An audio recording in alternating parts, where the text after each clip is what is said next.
Wala talaga guys, walang hangin dito guys. What is up guys? Good morning sa lahat. So andito ako ngayon sa may galing akong Quezon, Bukidnon, pabalik ako ng Malaybalay.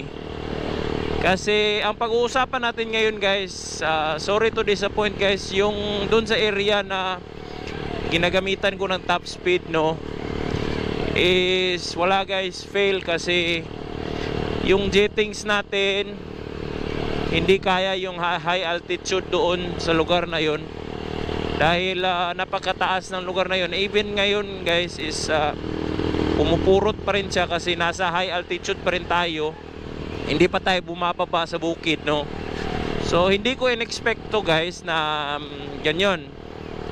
So ganyan talaga guys ang pagtutuno ng ating carb, is magdedepende talaga yan kung saan ka nagmumotor, no. So ako, yung tono ko is pang sea level o doon sa Cagayan de Oro, doon sa ka-level or malapit lang sa dagat, no, yung level ng kuha natin ng area. So doon akin nitono to. So walang problema, napakalakas, no. Yung despite nga, in fact nga, yung patungong pataas pa nga ako is nakapag 140 ako nung kami ni Chad nito, no.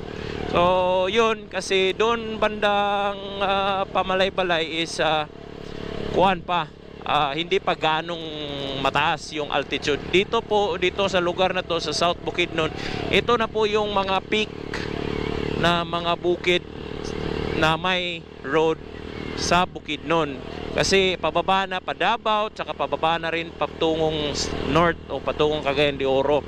Pero ito po yung sentro talaga ng Bukidnon, no. Ito yung mataas yung bukid talaga, aside sa mga mountains talaga ng mga kuano like Kitanglad or hindi yun kasama. Ito yung mga bukid na may road talaga na napakataas na. Yung ka-level ko nga, yung mga bundok dito na may kuano gaya ng yan, no, malapit lang. So hindi kaya talaga ng carb natin na mag-provide ng hangin sa jettings natin na 30 tapos 118, no. So definitely guys, pag balik ko na lang ng Cagayan de Oro, ibabalik ko talaga to sa 115. So wala na, ayoko nang maghaka-haka pa. Yung kasi ngayon guys is 118 kasi itong nilagay ko na jettings, no. Kasi yung 120 sinisinok ako doon sa may Miss-Or pa lang nga, sea level na nga yun, sinisinok pa ako doon sa mga high RPM. So yun guys, 140 yung top speed na nakaya nito, no. Yung na hinabol ko yung Sniper 155 ni Chad, no. So yun, yung top speed daw niya is 130 daw, sabi niya. So yun, hinabol ko 140 yung sa akin. Tapos yun guys, yun, para sa mga newbie dyan, iba't iba talaga yung reaksyon ng motor natin, no. Kasi malay ko ba kung saan kayo nakatira, no.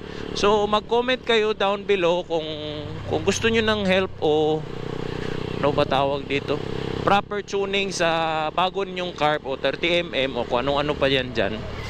So kung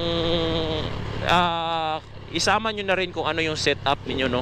Kung setup ninyo, may full exhaust ba kayo, may pista dito, full exhaust ba kayo, may open carb ba kayo, ganyan, ganan, may filter ba kayo, para matulungan ko kayo guys kung ma-advisean kung sa lugar nyo walang marunong dyan mag carb tuning. So pwede na rin tayo mag YouTube University, no. So pwede niyo rin akong maging maestro. So ito guys, no, pababa na tayo. Hopefully hindi na to masisinok kasi may sapat na oxygen o hangin na sa baba sa sea level, no. Kasi lalong lalo na guys, morning ako lumabas kanina around 8:30 in the AM, tapos nasa bukid pa ako, no. So lalong lalo na siya nawawalan talaga ng hangin. Si yung humidity nito is hindi, lalo na sa morning is mahina pa. Ngayon, patungo na tayo ng it's 10 AM na. So hopefully, bababa na tayo sa hindi masyadong bulubundukin. So ma-okay na tong ating carb, no? Hindi na to ma-overfed o masisinok. So yun guys, yan lang yung information na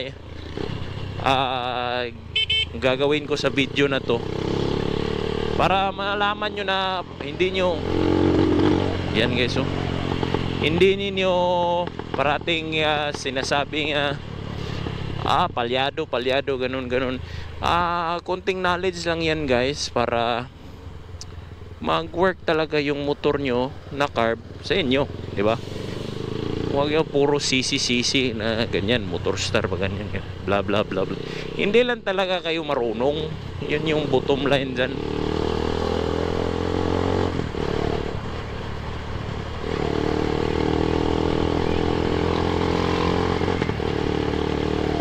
Ito guys, oh.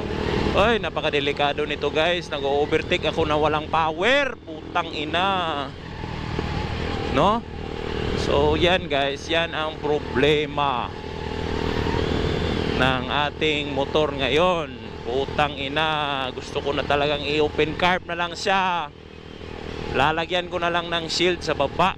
Tang ina talaga. Sige na guys, bye bye. Sarap pa naman ng daanan dito guys, oh. Kitang kita nyo guys, no? Bye bye na guys, bye bye.